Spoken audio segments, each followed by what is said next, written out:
Tonight's theme is measurement, hence our title, Inch by Inch, Measure for Measure. And we have a very distinguished array of scientists and musicians here to explain things to us. Those of you who've been here before know that I am a person, by the way, I'm Dan Graboy, I curate this series, and I am the French horn teacher in the School of Music. I am a person who is very curious about ordinary things, such as what is a road made of, or what is wood, or how does time work.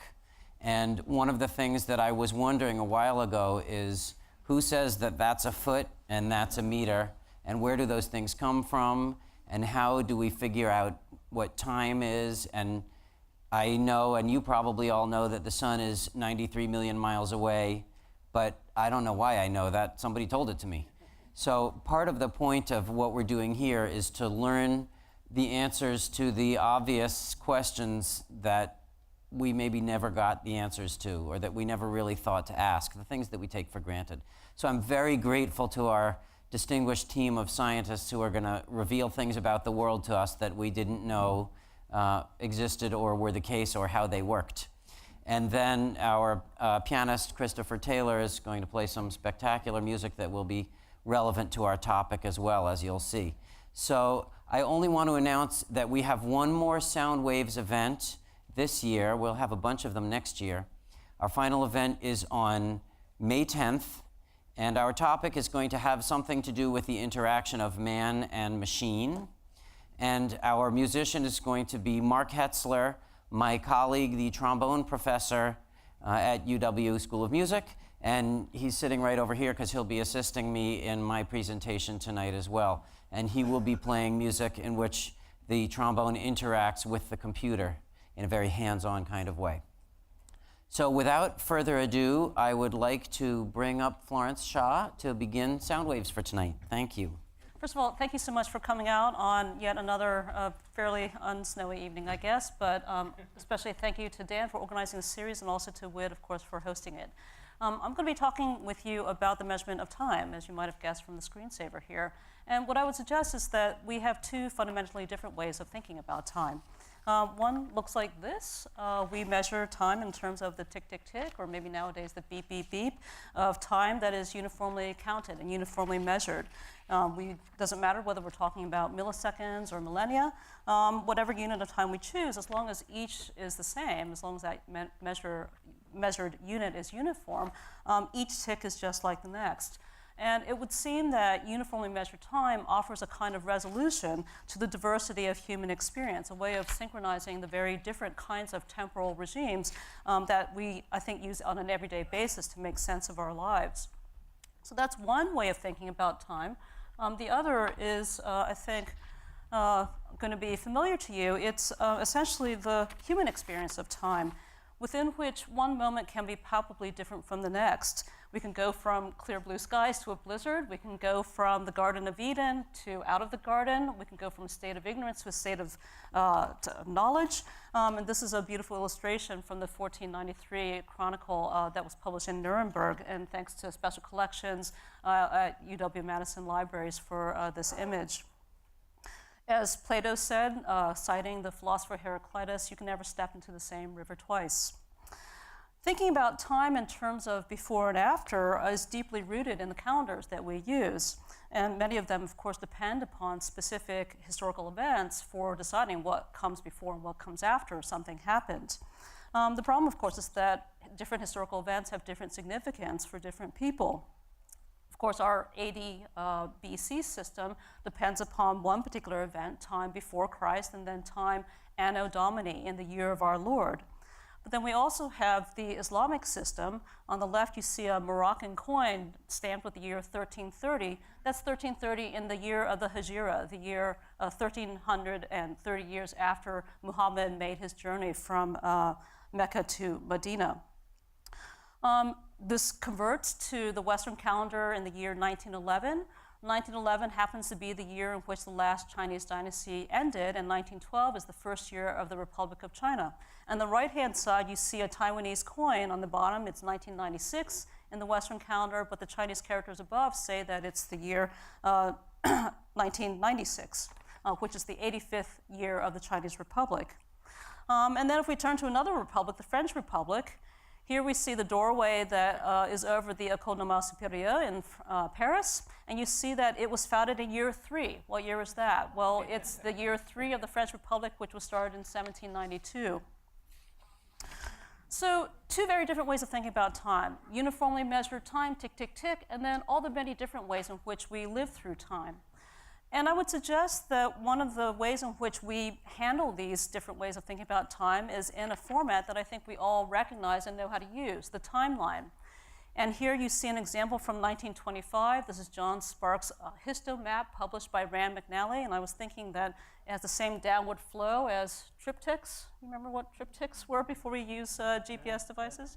And so you have the river of human history starting from 2000 BC to 2000 AD, and then on the surrounding this river of human history, you have these banks of uniformly measured time, and what you can see is these 50-year intervals of years.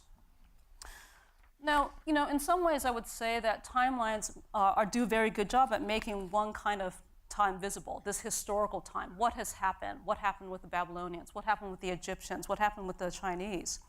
But they also count on us to take for granted what that uniformly measured time is, what the banks are that goes tick, tick, tick. And what I want to spend the rest of my time talking about are the many different ways in which different peoples over time have tried to get a uniform tick, tick, tick. And many of them did so by looking to the natural world.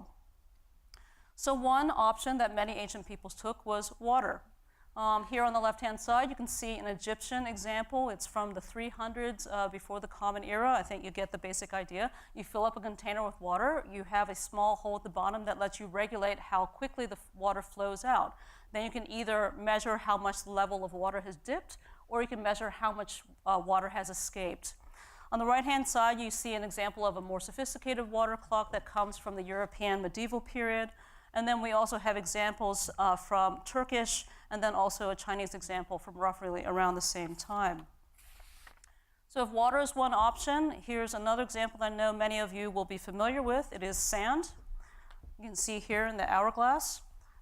This is an illustration that comes from, ironically, it's a pirated English translation of a Dutch navigator's manual. It was published in 1588. Some of you may know that date because it's a year that England defeated the Spanish Armada in the English Channel. And so navigation was of great importance. And one of the essential tools for navigators at the time was an hourglass filled with sand because it could be insulated from the waves. You could turn it over and over again. You could count on those sands to drip through and tell you how much time had elapsed. But there were various, water clocks, sand clocks do a reasonably good job of measuring time in a uniform manner.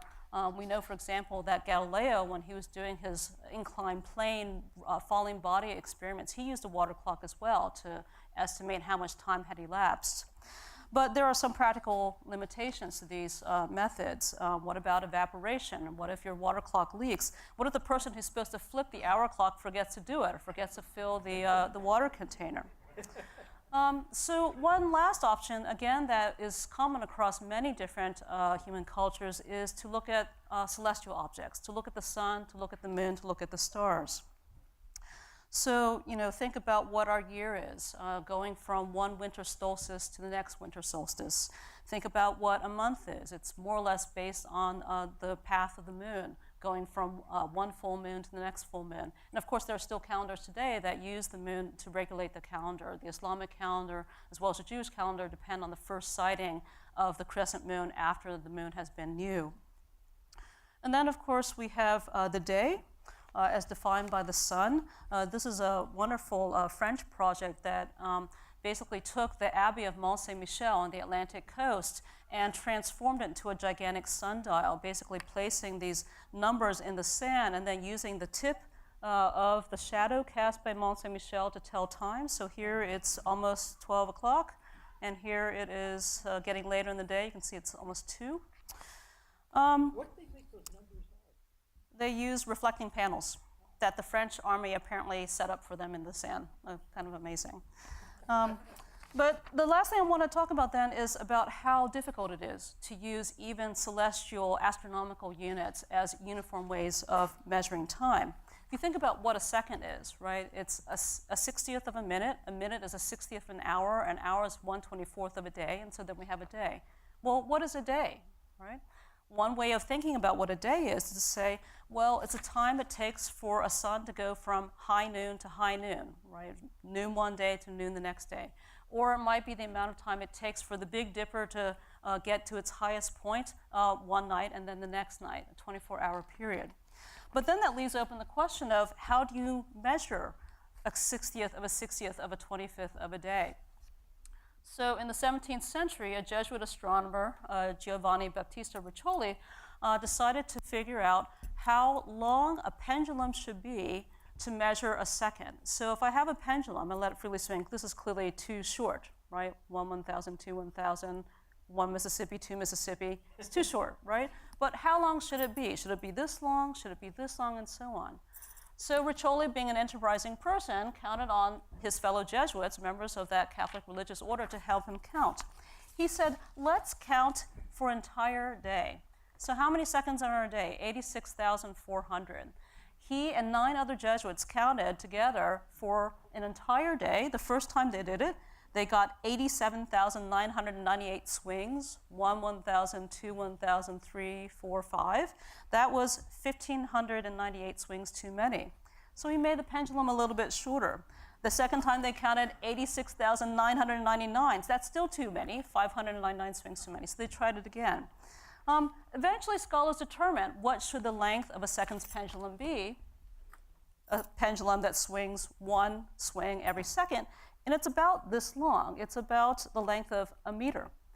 And there were suggestions at the time to make the length of a second's pendulum a universal standard of measurement, basically transmuting a uniform unit of measured time into a uniform unit of measured space.